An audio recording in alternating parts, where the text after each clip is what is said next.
Hello बच्चों, let's see the question. कह रहा है कि arrange the following carbanions in decreasing order of stability. तो देखिए बेटा, कार्बोनाइन क्या होते हैं। मेरे जैसे मेरे कार्बोनाइन लगा हुआ है यहाँ पे ना, ठीक है, यहाँ कोई ग्रुप लगा हुआ है। तो एक्चुअली में ये कार्बोनाइन है बेटा, इसके पास क्या अच्छी खासी इलेक्ट्रॉन डेंसिटी है। तो ये ग्रुप जितना ज़्यादा इलेक्ट्रॉन विड्रॉइंग ग्रुप होगा, मतलब इलेक्ट्रॉन डेंसिटी को अपनी तरफ खींचेगा, उतना ही कार्बोनाइन मेरा स्टेबल होगा। ठीक है, और जितना ज़्यादा बेटा इलेक्ट्रॉन डोनेटिंग हुआ, अगर ये ग्रुप इलेक्ट्रॉन डोनेटिंग होता है तो क्या करेगा, इलेक्ट्रॉन देगा। और जिसके पास पहले से इलेक्ट्रॉन है बेटा, अगर उसको और इलेक्ट्रॉन मिले तो वो क्या करेगा, इसको डिस्टेबलाइज करेगा, है ना। क्या करेगा बेटा, डिस्टेबलाइज करेगा। बस ये देखना है हमें।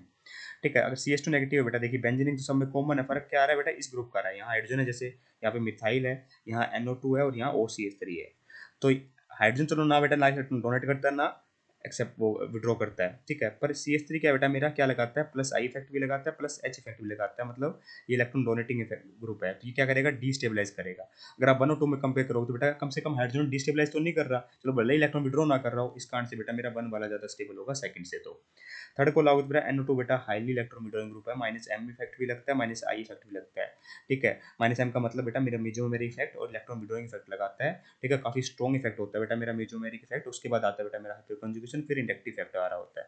इसका मतलब क्या हो बेटा, थर्ड वाला सबसे ज्यादा इलेक्ट्रॉन विड्रॉ करेगा, इलेक्ट्रॉन विड्रॉ करेगा तो बेटा स्टेबिलिटी प्रोवाइड करेगा। तो इसका मतलब सबसे ज्यादा स्टेबल होगा थर्ड अभी तक, उसके बाद 1 और उसके बाद 2। फिर बेटा फोर्थ में ये तो बेटा इलेक्ट्रॉन डोनेटिंग ग्रुप मिल गया, वो भी प्लस M इफेक्ट लगाने वाला। तो ये हाईली डिस्टेबलाइज कर देगा बेटा। तो अगर आप कंपेयर करोगे 2 और 4 को भी कंपेयर करो, वहाँ केवल प्लस आई लग रहा था या और प्लस H लग रहा था, और प्लस M बेटा मेजोमेरी इफेक्ट ज़्यादा डोमिनेटिंग होता है, इस कारण से बेटा ये ओवरकम कर जाएगा। तो सबसे कम स्टेबल बेटा फोर्थ वाला ही होगा। सो 1 से कंपेयर करोगे तो बेटा देखिए 1 वाले में कम से कम कोई इलेक्ट्रॉन, चलो मान लिया इलेक्ट्रॉन विड्रॉइंग नहीं है, इलेक्ट्रॉन डोनेटिंग तो नहीं था बेटा, यहाँ पे तो हाईली इलेक्ट्रॉन डोनेटिंग ग्रुप है फोर्थ वाले में। तो सबसे कम स्टेबल होगा बेटा फोर्थ, क्योंकि जिसके पास इलेक्ट्रॉन डेंसिटी पहले से उसको और इलेक्ट्रॉन मिलेंगे तो बेटा वो डिस्टेबलाइज ही होगा।